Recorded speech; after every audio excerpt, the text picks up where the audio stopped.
Les business schools françaises ont très fortement augmenté leurs frais d'inscription ces dernières années. Et pourtant, elles manquent encore d'argent. Qu'est-ce qui ne va pas dans leur modèle financier? Est-il durable? Pour en parler, notre invité est Bertrand Léonard. Bonjour. Bonjour.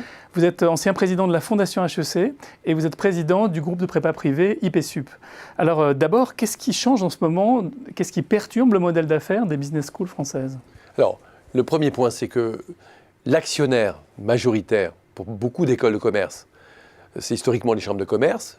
Les chambres de commerce, jusqu'à il y a quelques années, assuraient 30 à 40% du budget d'exploitation courant des écoles. Bon. Dans 2 ans, ça sera zéro, parce qu'elles-mêmes subissent des ponctions très très fortes. Bon. Alors qu'historiquement, elles ont toujours été très bienveillantes. Donc c'est un état de fait. Bon. Je parle du budget d'exploitation, c'était évidemment aussi le cas pour les budgets d'investissement. Les budgets d'investissement, c'est fondamental dans une école, c'est un nouvel amphithéâtre, c'est de l'entretien, c'est des capacités de chambres supplémentaires. Donc l'équation est bien perturbée, on le comprend. Alors, pour résoudre cette équation, avec un double enjeu, c'est-à-dire que d'un côté, pour les meilleures d'entre elles, ces business schools qui se battent au niveau international face à des professeurs connus qui, pour les attirer, non seulement il faut discriminer les disciplines, mais en plus, il faut les rémunérer de manière significative. On sait aussi que de plus en plus, les business schools asiatiques à Pékin, à Shanghai émergent. Donc l'équation financière reste importante. Donc, quelles sont leurs marges de manœuvre? Il y en a quelques-unes, mais elles ne sont pas énormes. La première sont les frais de scolarité. Alors, les frais de scolarité, ils ont augmenté significativement, puisqu'ils augmentent à un rythme d'environ 5 à 6%. Par an, c'est beaucoup, mais l'élasticité sur ces frais de scolarité, alors on sait bien qu'ils sont différents suivant les programmes. Un MBA coûte beaucoup plus cher que la grande école. Un master spécialisé, s'il est très bien coté, peut coûter plus cher qu'un master in management. Et, bon.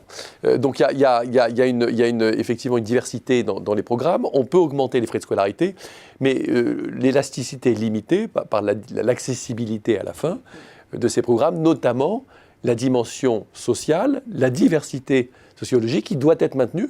Alors les fondations aident, les écoles elles-mêmes sont mobilisées et attribuent une partie de leur budget pour continuer à rendre les programmes accessibles. Mais bon, c'est un premier critère. Et donc là, l'élasticité est limitée. On arrive aux limites. Là. Oui, exactement. Le deuxième facteur, c'est de créer de nouveaux programmes, mais dans la création de nouveaux programmes, il faut bien respecter l'identité et la sélectivité. Si la sélectivité n'est plus assez forte et qu'il y a une confusion des genres parce qu'on veut augmenter quantitativement le nombre d'élèves et qu'à la fin, il y a des voies d'accès qui sont moins exigeantes que d'autres, pour le même diplôme, ce qui n'est pas forcément le cas de toutes les écoles, certaines écoles le maintiennent très bien, il y a à la fin une pénalisation du diplôme, une pénalisation pour l'employeur à la fin. Le troisième facteur, qui est un facteur central, et qui ne cesse de se développer depuis des années, c'est l'executive education. L'executive education, c'est en français la formation continue des entreprises. C'est un très très gros marché, d'ailleurs beaucoup plus important encore que le marché des lycées et de l'enseignement supérieur. Alors, il représente un potentiel très important pour les écoles de commerce, a fortiori, compte tenu de leur savoir-faire sur un certain nombre de matières, mais lui-même est très concurrencé par des nouveaux acteurs qui émergent. Je pense notamment à des acteurs digitaux qui arrivent à faire une proposition à l'entreprise très efficace, très performante en termes de construction du savoir, et puis d'évaluation et en permanence de modification de l'offre de transmission du savoir. Donc finalement, c'est assez contraint de tous les côtés. Alors, où est-ce qu'il y a des voies de sortie? Il y en a deux. La première variable, c'est les fondations. Alors, les fondations sont très, très fortement développées. On est loin des standards anglo-saxons, évidemment. On sait que la fondation d'Harvard, c'est juste 36 milliards de dollars. Voilà. Bon, donc, la fondation pour enseignement supérieur, et donc dans l'école de management, la fondation la plus développée, c'est HEC.